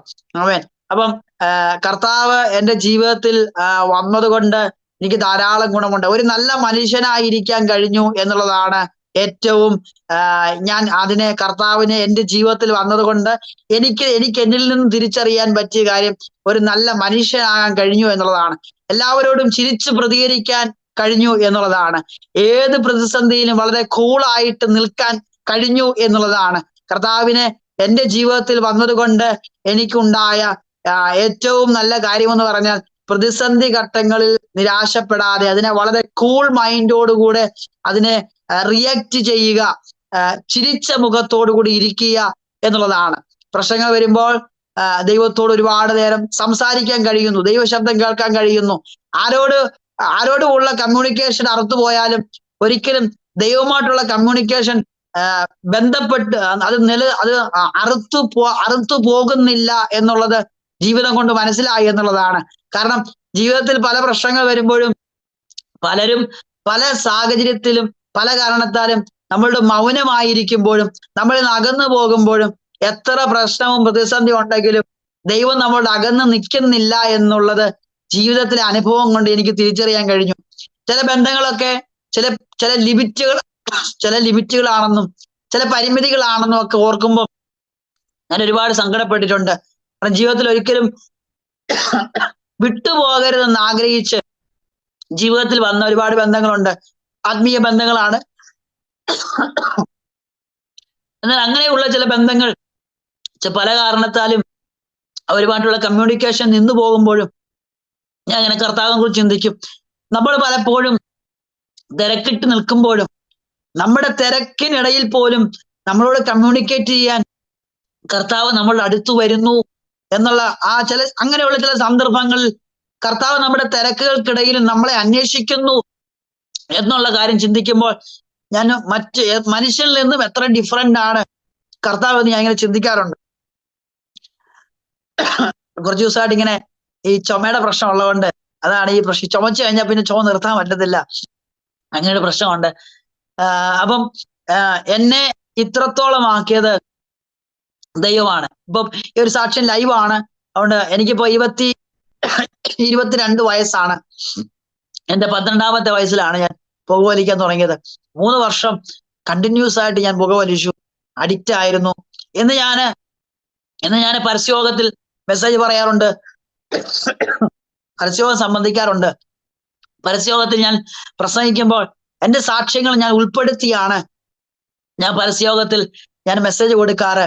അപ്പം ഞാൻ പരസ്യയോഗത്തിൽ അങ്ങനെ മെസ്സേജ് കൊടുക്കും. ഞാൻ അത്രയും നേരം പറയുന്ന മെസ്സേജിനകത്തേക്കാളും വ്യത്യസ്തമായിട്ട് ഞാൻ എന്റെ സാക്ഷ്യങ്ങൾ ഉൾപ്പെടുത്തി ഞാൻ പരസ്യയോഗം പ്രസംഗിക്കുമ്പോൾ അതുവരെയുള്ള ആളുകൾ എന്നെ പ്രത്യേകം ശ്രദ്ധിക്കുന്നത് ഞാൻ കാണാറുണ്ട്. അപ്പോൾ ഇങ്ങനെ ഇടയ്ക്കിടയ്ക്ക് മാത്രം ശ്രദ്ധിച്ചവര് എന്റെ സാക്ഷ്യം കേൾക്കുമ്പോൾ അവിടെ തന്നെ നിന്ന് എന്റെ വാക്കുകൾ ശ്രദ്ധിക്കുന്നത് ഞാൻ പലപ്പോഴും ഇങ്ങനെ ശ്രദ്ധിച്ചിട്ടുണ്ട്. അങ്ങനെ ഞാൻ പരസ്യയോഗത്തിലൊന്നും അങ്ങനെ മെസ്സേജ് പറഞ്ഞിട്ടൊന്നുമില്ലായിരുന്നു. പക്ഷെ ഇവിടെ വന്ന ശേഷം പരസ്യങ്ങളൊക്കെ ഒരു ടീമിന്റെ കൂടെ ചേർന്ന് പ്രവർത്തിക്കാൻ തുടങ്ങി. അവര് എനിക്ക് സമയം തരാൻ തുടങ്ങി. ആദ്യമൊക്കെ വിക്കും ആദ്യമൊക്കെ തപ്പി തടഞ്ഞൊക്കെ ആയിരുന്നു മെസ്സേജ് പറയുന്നത്. പിന്നീട് അത് കൂടുതൽ പറയാൻ തുടങ്ങിയപ്പോൾ അത് ഒത്തിരി മെച്ചപ്പെട്ടു. കർത്താവ് പരസ്യയോഗമായിട്ടും ചർച്ചകളിലായിട്ടും മറ്റു പല മീറ്റിങ്ങുകളായിട്ടും കർത്താവ് എന്റെ രാജ്യത്തിന്റെ വ്യാപ്തിക്ക് വേണ്ടി കർത്താവ് ഇപ്പൊ എന്നെ ധാരാളമായിട്ട് ഉപയോഗിച്ചുകൊണ്ടിരിക്കുകയാണ്. കൃപയാൽ ഇപ്പോ ആത്മീയ ജീവിതം വളരെ സന്തോഷമായിട്ട് പോകുന്നു. എല്ലാ നിലയിലും ഈ കർത്താവ് ജീവിതത്തിലേക്ക് വന്നത് അത് മാത്രമല്ല, എന്റെ ചെറുപ്പത്തിൽ എന്റെ കൂടെ പുകവലിക്കുകയും കൂട്ടുകൂടിയൊക്കെ നടന്ന എൻ്റെ ഒരു കസിൻ ഉണ്ട്. അവനിപ്പം ഞാൻ പഠിച്ച സെയിം കോളേജില് 1ാം വർഷം വിദ്യാർത്ഥിയായിട്ട് പഠിക്കുകയാണ്. ഞാൻ രക്ഷിക്കപ്പെട്ട സമയത്തൊക്കെ അവനെ ഫോഴ്സ് ചെയ്യുക, എന്താ ബൈബിൾ കോളേജിലേക്ക് വാടാ, നിനക്ക് വാക്തത്വം ഉള്ളതല്ലേ, നീ ആലോചന കേട്ടിട്ടുള്ളതല്ലേ, പിന്നെന്താ വരാത്തതെന്നൊക്കെ ചോദിക്കും. പറയാം ഞാൻ വരാം, സമയമായിട്ടില്ല എന്നൊക്കെ പറയുമായിരുന്നു. ഞാൻ പഠിച്ചിറങ്ങി കഴിഞ്ഞ് അവൻ 1 വർഷം പൂർത്തീകരിച്ചു. അവന്റെ പേര് സന്ദീപ് എന്നാണ്. അവനിപ്പം ന്യൂന്റെ ചർച്ചോട് ബെഥേസ്ദ ബൈബിൾ കോളേജിൽ ഇപ്പം 2ാം വർഷത്തിലേക്ക് പഠിത്തം കയറിയിരിക്കുകയാണ്. അങ്ങനെ എന്റെ കൂടെ അന്ന് പുകവലിച്ചും കൂട്ടുകൂടി നടന്ന 1-2 പേരെ കർത്താവ് സന്ദർശിച്ചു. അവരെ ദൈവത്തിന്റെ വേലയ്ക്ക് വേണ്ടി കർത്താവ് വേർതിരിച്ചു എന്നുള്ളതും സത്യമാണ്. നാളിതുവരെയും കർത്താവ് ചെയ്ത വൻ പ്രവർത്തികളെ പരസ്യയോഗമായിട്ടും പരസ്യ കവലകളിലും മറ്റ് പല മീറ്റിങ്ങുകളിലും കടന്നു എന്ന് സാക്ഷീകരിക്കുമ്പോൾ എന്റെ ജീവിതത്തെ വളരെ പലർക്കും അത്ഭുതമാണ്. 12ാമത്തെ വയസ്സിൽ ഞാൻ പുകവലിച്ചു, ഞാൻ മദ്യപിച്ചു എന്നൊക്കെ പറയുമ്പോൾ പലരും ഭയങ്കര അത്ഭുതത്തോടു കൂടെയാണ് എന്നെ നോക്കിയിട്ട് ആ കാര്യങ്ങളെ കുറിച്ച് ചോദിക്കുന്നത്. എങ്ങനെ ഉണ്ടായിരുന്നു ആ എക്സ്പീരിയൻസ് ഒക്കെ പലരും എന്നോട് ചോദിക്കാറുണ്ട്. അവർ പറയാറുണ്ട്, എന്നെ മാറ്റിയത് കർത്താവാണ്, എന്റെ ജീവിതത്തിൽ ചേഞ്ച് ചെയ്യുന്നത് കർത്താവാണ്. നാളിതുവരെ കർത്താവിനെ പിൻപറ്റുന്നത് കൊണ്ട് എനിക്ക് മനസ്സിലാക്കാൻ പറ്റിയത്, ഞാൻ ഇന്ന് വരെയും നമുക്ക് ടെൻഷൻ ഇല്ല എന്നല്ല, പ്രശ്നങ്ങളും ടെൻഷനും ഒക്കെ ഉണ്ടെങ്കിലും ചിലർ ടെൻഷൻ വന്നു കഴിഞ്ഞാൽ പെട്ടെന്ന് പുകവലിക്കും, ചിലർ ടെൻഷൻ വന്നു കഴിഞ്ഞാൽ 2 അടിക്കും. പക്ഷെ ടെൻഷൻ വന്നിട്ടുണ്ട്, പ്രയാസങ്ങൾ വന്നിട്ടുണ്ട്. പക്ഷെ ഒരിക്കൽ പോലും പ്രാർത്ഥനയല്ലാതെ പുകവലിക്കാനോ മദ്യപിക്കാനോ അതിലേക്ക് തിരിഞ്ഞു പോകാൻ ഇതുവരെയും ഒരു ടെൻഡൻസിയും ഉണ്ടായിട്ടില്ല എന്നുള്ളതാണ് സത്യം. ആമേൻ, സ്തോത്രം. അപ്പം ഇന്ന് രാത്രിയില് എന്റെ ഈ ചെറിയ സാക്ഷ്യം ഇത് കേൾക്കുന്ന എത്ര പേർക്ക് പ്രയോജനപ്പെടുമെന്ന് അറിയത്തില്ല. എങ്കിലും എന്നെ ആള് മാറ്റിയ ഒരു ദൈവം ഇന്നും ജീവിക്കുന്നുണ്ട്. ആളെ മാറ്റാൻ കഴിയുന്ന, നരഭോജിയെ നരസ്നേഹിയാക്കാൻ കഴിയുന്ന ഒരു ദൈവസ്നേഹം ഇന്നും ലോകത്തിൽ വല്ലാതെ പരിവർത്തിച്ചുകൊണ്ടിരിക്കുകയാണ്. ഒരു മനുഷ്യന്റെ സാക്ഷ്യമാണ് പലർക്കും അടുത്തൊരു സാക്ഷ്യ ജീവിതത്തിലേക്ക് പോകാൻ കാരണമാകുന്നത് പലയിടത്തും കേട്ടിട്ടുണ്ട്. ഈ ഒരു സാക്ഷ്യം ഒരുപക്ഷെ കേൾക്കുന്ന ആരുടെയെങ്കിലും ജീവിതത്തിൽ ഒന്ന് ഡൈവേർട്ട് ആകുമെങ്കിൽ ഉറപ്പാണ് നിശ്ചയമായിട്ടും ഒരു ദൈവപ്രവൃത്തിയാണ്. ഇതൊരു ദൈവഹിതപ്രകാരം നടന്നാന്ന് ഞാൻ പൂർണ്ണമായിട്ട് വിശ്വസിക്കുകയാണ്. ലോകത്തിന് വേണ്ടി ചെലവഴിക്കേണ്ട യൗവനം ലോകത്തിന് പുറംതിരിച്ചിട്ട് ദൈവത്തിന് മുഖം കാട്ടി ദൈവരാജ്യത്തിന്റെ വ്യാപ്തിക്ക് വേണ്ടി ഈ യൗവനം ഇങ്ങനെ ഉപയോഗിക്കാൻ കഴിയുന്നതുകൊണ്ട് ഞാൻ ഒരിക്കലും നിരാശനല്ല, ഞാൻ ഒരിക്കലും അതിനകത്ത് നിരാശപ്പെടുന്നവല്ല. ഈ യൗവനം കർത്താവിന് വേണ്ടി ചെലവഴിക്കാൻ കഴിയുന്നതിൽ ഞാൻ വളരെ സന്തോഷവാനാണ്, ഞാൻ വളരെ ഭാഗ്യവാനാണ്. ആ ഭാഗ്യം ഇനിയും എന്നെ കേൾക്കുന്ന എന്തെങ്കിലും ഈ ഒരു സാക്ഷ്യം കേൾക്കുന്ന ഏതെങ്കിലും യുവാക്കളുണ്ടെങ്കിൽ, കർത്താവിന് ആവശ്യം നിങ്ങളുടെ വാർദ്ധക്യമല്ല, കർത്താവിന് ആവശ്യം നമ്മുടെ യൗവനമാണ്. കർത്താവിന് പറഞ്ഞു, യൗവനക്കാരാ, യൗവനത്തിൽ നിന്റെ സൃഷ്ടാവിന് നീ ഓർത്തുകൊള്ളുക എന്നുള്ളതാണ്. നമ്മുടെ യൗവനം നമ്മുടെ കർത്താവിന് കൊടുത്താൽ നമ്മുടെ യൗവനത്തിൽ നമുക്ക് പിടിക്കാൻ പറ്റുന്നതിനേക്കാൾ അപ്പുറം വൻ കാര്യങ്ങൾ ചെയ്യുവാൻ കർത്താവിന് നമ്മളെ കൊണ്ട് കഴിയുമെന്നുള്ള വസ്തുത ഈ രാത്രിയിൽ ഞാൻ എൻ്റെ ജീവിതം കൊണ്ട് മനസ്സിലാക്കിയാണ്. ഇത് കേൾക്കുന്ന നിങ്ങൾക്കും നിങ്ങളുടെ യൗവനത്തെ നിങ്ങൾ വെറുതെ ശൂന്യമാക്കി കളയാതെ ദൈവത്തിന് വേണ്ടി സമർപ്പിക്കുന്നുവെങ്കിൽ നിങ്ങളുടെ യൗവനത്തെ അത്ഭുതമാക്കുവാൻ കർത്താവിന് കഴിയുമെന്നുള്ളതാണ്. ഇപ്പം 22 വയസ്സ് വരെയുള്ള ഈ ജീവിതത്തിനകത്ത് രക്ഷിക്കപ്പെട്ടിട്ടുള്ള 6-7 വർഷങ്ങൾ എന്ന് പറയുന്നത് ഞാൻ മൊത്തത്തിൽ സന്തോഷവാനാണ്. ഞാൻ മൊത്തത്തിൽ ഹാപ്പി. ഒരിക്കലും ഭാവിയെ കുറിച്ച് എനിക്ക് നിരാശയില്ല. ഭാവിയെ കുറിച്ച് എനിക്കൊരു വ്യാകുലതയോ പേടിയോ ഇല്ല. കർത്താവ് തുടക്കം കുറിച്ചിട്ടുണ്ടെങ്കിൽ അതിനൊരു എൻഡിങ്, അതിനൊരു ശുഭ അവസാനം ഉണ്ട് എന്ന് ഉള്ള ഒരു ഭയങ്കര പ്രത്യാശയും ഒരു ഭയങ്കര ധൈര്യവും എൻ്റെ ഉള്ളിലുണ്ട്. കർത്താവിന്റെ കാഹളം വേഗത്തിൽ ധ്വനിച്ചാൽ എൻ്റെ ലൈഫ് അതുവരെ ഉള്ളൂ എന്ന് ചിന്തിക്കുന്നതിലും ഞാൻ വറീഡല്ല, ഞാൻ നിരാശനല്ല. എൻ്റെ ശബ്ദം ആരെയൊക്കെ കേൾപ്പിക്കണമെന്ന് ദൈവം ആഗ്രഹിച്ചിട്ടുണ്ടോ, ഇന്ന് രാത്രിയിലാണ് കർത്താവിന്റെ കാഹളം മുഴങ്ങുന്നു എങ്കിൽ എൻ്റെ ശബ്ദം കേൾക്കേണ്ട കാതുകളിലെല്ലാം എത്തിയത് കൊണ്ട് ഈ രാത്രി കാഹളം ധ്വനിച്ചാലും ഞാൻ നിരാശനല്ല. അതുകൊണ്ട് ഈ സാക്ഷ്യം നിശ്ചയമായിട്ടും കേൾക്കുന്നവർക്ക് പ്രയോജനപ്പെടട്ടെ എന്ന് പ്രാർത്ഥിക്കുന്നു. എൻ്റെ ചെറിയ സാക്ഷ്യത്തിൽ നിൽക്കുന്നു. ദൈവം ധാരാളമായി അനുഗ്രഹിക്കുമാറാകട്ടെ. ആമേൻ. ആമേൻ. Praise Lord. ഹല്ലേലൂയ. ആമേൻ. ആൽബിൻ, വളരെ സന്തോഷ നിർഭരമായ ഒരു നിമിഷമായിരുന്നു. അല്പം നെറ്റിന്റെ പ്രോബ്ലം ഉണ്ടായി എങ്കിലും ഈ അനുഗ്രഹീതമായ സാക്ഷ്യം ആ നെറ്റിന്റെ പ്രോബ്ലം ഒന്നും വലുതായിട്ട് തോന്നിപ്പിച്ചില്ല. Praise Lord. ഈ സാക്ഷ്യം എന്ന് വെച്ച് കഴിഞ്ഞാൽ ഇന്നത്തെ യൗവനക്കാർക്ക് വളരെ ആവശ്യമുള്ള ഒരു സാക്ഷ്യമായിരുന്നു. കാരണം ഇന്ന് അനേക കുഞ്ഞുങ്ങൾ വഴിതെറ്റിക്കൊണ്ടിരിക്കുന്ന കാലഘട്ടമാണ്. ലഹരി മരുന്നുകൾക്ക് അടിമപ്പെട്ട് ഞാൻ ഡെയിലി പ്രാർത്ഥിക്കുന്ന പ്രാർത്ഥനയാണ്. എൻ്റെ എൻ്റെ ഇളയ മോനേക്കായി പ്രായമുണ്ട്. അവൻ്റെ ഹോസ്റ്റലിൽ നിന്ന് എന്നെ വിളിക്കും. എന്നോട് പറയുന്നത് ഇതാണ്: അവിടെ ഇല്ലാത്ത കാര്യങ്ങളൊന്നുമില്ല, എന്ത് വേണമെങ്കിലും അവിടെ സാധിക്കാം, യാതൊരു പ്രശ്നങ്ങളും ഇല്ലാത്ത എന്ന് വെച്ച് കഴിഞ്ഞാൽ വിശ്വാസിക്ക് കൂടെ താമസിക്കാൻ അവിടെ ഹോസ്റ്റലിൽ പറ്റത്തില്ല.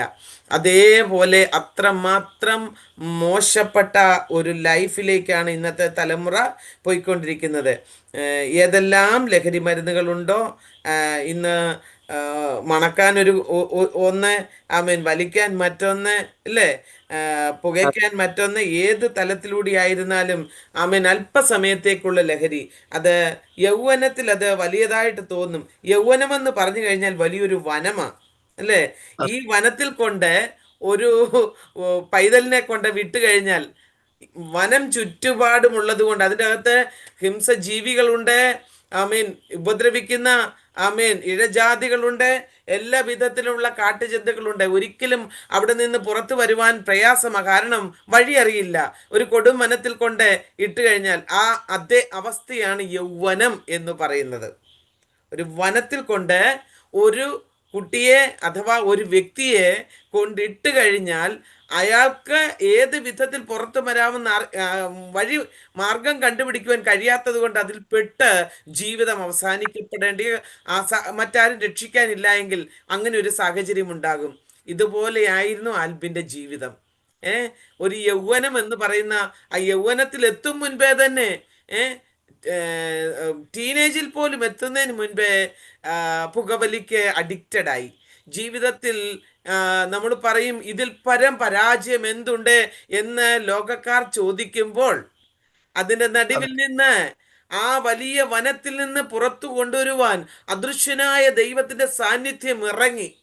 അവിടെ ആലോചനകളും ദൂതുകളും തന്ന് ഉള്ളിൻ്റെ ഉള്ളിൽ ദൈവത്തെ പ്രസംഗിക്കുവാൻ, ദൈവനാമത്തെ ഉയർത്തുവാൻ, ജീവിതത്തിൻ്റെ അനുഭവങ്ങൾ മറ്റുള്ളവരോട് പങ്കുവയ്ക്കുവാൻ ഒരു വലിയ താല്പര്യം ഉള്ളിൻ്റെ ഉള്ളിൽ വന്നത് കൊണ്ട് ഇന്ന് ഈ ലെവലിൽ എത്തപ്പെടുവാൻ ഇടയായി. എനിക്ക് വളരെ സന്തോഷമുണ്ട്. കാരണം അനേക യൗവനക്കാർ ഈ ദിവസങ്ങളിൽ ഇടറിപ്പോയിക്കൊണ്ടിരിക്കുകയാണ്, വഴിതെറ്റിപ്പോയിക്കൊണ്ടിരിക്കുകയാണ്. യൗവനത്തിൽ ആരും ഈ ദിവസങ്ങളിൽ ആമേൻ നശിച്ചു പോകുവാൻ ദൈവം ആഗ്രഹിക്കുന്നില്ല. അതുകൊണ്ട് യൗവനക്കാരോടുള്ള ആ വലിയ ദൂത് ഇന്ന് അനേകർ ഏറ്റെടുക്കട്ടെ എന്ന് ഞാൻ ആഗ്രഹിക്കുകയും പ്രാർത്ഥിക്കുകയും അതോടൊപ്പം തന്നെ ആ വളരെ വളരെ സന്തോഷത്തോടെ യൗവനക്കാർക്ക് മുൻപിൽ ഞാൻ ഈ സാക്ഷ്യത്തെ സമർപ്പിക്കുകയും ചെയ്യുന്നു. കാരണം ഞാൻ അനേക കുഞ്ഞുങ്ങളെ കൗൺസിലിംഗ് ചെയ്യുന്ന ഒരാളുമാണ്. അപ്പോൾ എനിക്കറിയാം ഇന്ന് അനേക കുഞ്ഞുങ്ങളുടെ മാനസിക സമ്മർദ്ദം ഭവനത്തിൽ നിന്നും, അത് പഠിക്കുന്ന കോളേജുകളിൽ നിന്നും, ക്യാമ്പസുകളിൽ നിന്നും, അവരായിരിക്കുന്ന ഫ്രണ്ട്സിൽ നിന്നും, അവരായിരിക്കുന്ന ജോലി തലത്തിൽ നിന്നൊക്കെ വലിയ സമ്മർദ്ദങ്ങളാണ്. ഈ സമ്മർദ്ദത്തിന് മുൻപിൽ ഏക മരുന്ന് ആൽവിൻ പറയുവാനിടയായി, അത് പ്രാർത്ഥന എന്നുള്ളത് മാത്രമാണ്. ആമേൻ. ദൈവ സാന്നിധ്യം ഇറങ്ങിക്കഴിയുമ്പോൾ അവിടെ പെട്ടകത്തോട് ചേർന്ന് കിടന്ന ശമൂവേൽ ദൈവശബ്ദം അവന് കേട്ടു, പക്ഷെ തിരിച്ചറിഞ്ഞില്ല. എന്നാൽ ഏലിയുടെ അടുക്കൽ ചെന്ന് പറഞ്ഞപ്പോൾ പുരോഹിതൻ പറഞ്ഞു, അടിയനിതാ എന്ന് പറയണമേ എന്ന്. തിരുത്തി കൊടുക്കുവാൻ ഒരു പുരോഹിതൻ അവിടെ ഉണ്ടായിരുന്നത് കൊണ്ട് ആ മകന്റെ ജീവിതം അനുഗ്രഹിക്കപ്പെടുകയും ദാൻ മുതൽ ബർശേബ വരെ അറിയപ്പെട്ട ഒരു പ്രവാചകനും ഒരു ന്യായാധിപനുമായി തീരുവാനിടയായി. അങ്ങനെയെങ്കിൽ ആൽബിൻ്റെ ജീവിതത്തിൽ വലിയ വിടുതലുകൾ, ദേശം ദേശമായി സഞ്ചരിക്കുവാൻ, അനേക ഇടങ്ങളിൽ അനേകർക്കൊരു ആശ്വാസമായി മാറുവാൻ, അനേകർക്കൊരു വിടുതലും വെളിച്ചവുമായി മാറുവാൻ ദൈവം ഇടയാക്കും. അതുകൊണ്ട് ഈ ദിവസങ്ങളിൽ യൗവനക്കാരെ ഫോക്കസ് ചെയ്തുകൊണ്ടുള്ള ഒരു വേലയായിരിക്കണം. ആകയാൽ ദിവസങ്ങളിൽ നമ്മൾ അനേകർക്കൊരു എൻകറേജായി, അനേകർക്ക് ഒരു മോട്ടിവേഷൻ കൊടുക്കുന്ന ആ ലെവലിലേക്ക് ആമേൻ പൈതലിനെ ദൈവം എത്തിക്കും എന്ന് ഞാൻ ആഗ്രഹിക്കുകയും പ്രാർത്ഥിക്കുകയും അതിനായിട്ട് ദൈവാത്മാവിനോട് ആലോചന പറയുകയും ചെയ്യുകയാണ്. അനേകർക്ക് ഒരു വിടുതലായി മാറട്ടെ. നമ്മളൊരു പ്രസംഗൻ എന്ന നിലയിൽ ഉപരിയായി ജീവിതമാണ് നമ്മുടെ പ്രസംഗം. ആ ജീവിതം നാം പ്രസംഗമായി മാറ്റിക്കഴിയുമ്പോൾ അനേകർക്ക് അത് നാം സംസാരിക്കാതെ തന്നെ മാതൃകയായി മാറുകയാണ്. അങ്ങനെ ഇന്ന് തൻ്റെ അനുഭവത്തിലൂടെ പറഞ്ഞല്ലോ, ഇന്ന് പലരും ബഹുമാനിക്കുന്നു. നിന്ദിച്ച സ്ഥാനത്ത്, മാറ്റി നിർത്തിയ സ്ഥാനത്ത് ആമേൻ അനേകർ എഴുന്നേറ്റ് നിന്ന് മാനിക്കത്തക്ക നിലയിലേക്ക് ദൈവം മാനിച്ചുവെങ്കിൽ ഇനിയും അനേകർക്ക് മുൻപിൽ മാനിപ്പാൻ ഇടയാകും. കർത്താവിൻ്റെ ആത്മാവ് ആമേൻ അതിന് ഇടയാക്കട്ടെ എന്ന് ഞാൻ ആഗ്രഹിക്കുന്നു. സ്തോത്രം. ഇന്ന് കേൾക്കുന്ന യൗവനക്കാരാ, ആമേൻ ഈ ലൈവിലായിരിക്കുന്ന പ്രിയപ്പെട്ടവരെ, ആത്മാർത്ഥതയോടെ ഞാൻ പറയട്ടെ, നിങ്ങളുടെ കുഞ്ഞുങ്ങളെ ഓർത്ത് നിങ്ങൾ വ്യാകുലപ്പെട്ടുകൊണ്ടിരിക്കുന്നുവോ? നിങ്ങളുടെ ഭവനത്തിലുള്ള ആമേൻ മക്കളെ ഓർത്ത് നിങ്ങൾ വിഷമിച്ചു കൊണ്ടിരിക്കുന്നുവോ? ഭാരപ്പെടേണ്ട. ആമേൻ ഒരാൽബിനല്ല, അനേക ആൽബിന്മാരെ എഴുന്നേൽപ്പിക്കുവാൻ എൻ്റെ ദൈവത്തിന് കഴിയും. ഇല്ലാത്തതിനെ ഉള്ളതുപോലെ വിളിച്ചു വരുത്തുവാൻ കഴിവുള്ള ദൈവം വിശ്വസ്തനാണ്. ആകയാൽ പ്രിയ മാതാവേ, പിതാവേ, സഹോദര, സഹോദരി, നിങ്ങൾ പ്രാർത്ഥിക്കുക, പ്രാർത്ഥിക്കുക, പ്രാർത്ഥിക്കുക, വീണ്ടും പ്രാർത്ഥിക്കുക. പ്രാർത്ഥനയാൽ കഴിയാത്ത ഒരു കാര്യവുമില്ല. അസാധ്യങ്ങളെ സാധ്യമാക്കുന്ന ദൈവമാണ്. ഹല്ലേലൂയ. ആ ദൈവത്തിൽ ആശ്രയിച്ച് ഇന്ന് രാത്രി വേളയെങ്കിൽ നമ്മുടെ സാക്ഷ്യവചനം ഇവിടെ ആമേൻ നമ്മൾ അവസാനിപ്പിക്കുകയാണ്. ആമേൻ. ഈ പൈതലിനെ നിങ്ങൾ ഓർത്തു പ്രാർത്ഥിക്കണം. കാരണം ഞാൻ തുടക്കത്തിൽ പറഞ്ഞതുപോലെ അനേക കുഞ്ഞുങ്ങൾ നശിച്ചു കൊണ്ടിരിക്കുന്ന കാലഘട്ടത്തിൽ ലോകത്തിന്റെ വെളിച്ചമായവൻ ആമേൻ ഇങ്ങനെയുള്ള കുഞ്ഞുങ്ങളിലേക്ക് കടന്നു വന്ന് മറ്റുള്ളവർക്ക് ഒരു മിന്നാമിന്നി തൻ്റെ വെട്ടം കൊടുക്കുമ്പോൾ, ആമേൻ അതേ ട്യൂബ് ലൈറ്റ് അതിൻ്റെ വെട്ടം കൊടുക്കുമ്പോൾ ഏത് നിലകളിലാണ് വെട്ടം മറ്റുള്ളവർക്ക് ലഭിക്കേണ്ടത് എന്ന് ദൈവം നിശ്ചയിച്ച് അതിനനുസരിച്ച് ആമേൻ ഓരോ വ്യക്തികളെ ഉപയോഗിക്കുമ്പോൾ ഈ കുഞ്ഞിനെയും ഉപയോഗിക്കുവാൻ നിങ്ങൾ പ്രാർത്ഥിക്കണം. ആമേൻ ഇത് സാക്ഷ്യം കേട്ട് വിട്ടു പോകുവാനായിട്ടല്ല, മറിച്ച് ആമേൻ ഈ കുഞ്ഞുങ്ങളൊക്കെയും ആമേൻ ലോകത്തിന്റെ വെളിച്ചമായവനോട് ചേർന്ന് നിന്ന് ഹല്ലേലൂയ വെളിച്ചമായി വസിക്കുവാൻ, അനേകർക്ക് പ്രയോജനമായി മാറുവാൻ ദൈവം ഇടയാക്കട്ടെ എന്ന് ആഗ്രഹിക്കുകയും പ്രാർത്ഥിക്കുകയും ചെയ്യുന്നു. സ്തോത്രം. അതുപോലെ തന്നെ ഞാൻ പറയട്ടെ, ഈ ദിവസങ്ങളിൽ അനേക യൗവനക്കാർ നമ്മുടെ നടുവിൽ കടന്നു വരുന്നുണ്ട്. നാളെയും ഒരു ദൈവദാസനുണ്ട്. എല്ലാ ദിവസവും 8:30 നമ്മുടെ ഈ പ്രോഗ്രാമിലേക്ക് നിങ്ങൾ കടന്നു വരണമേ.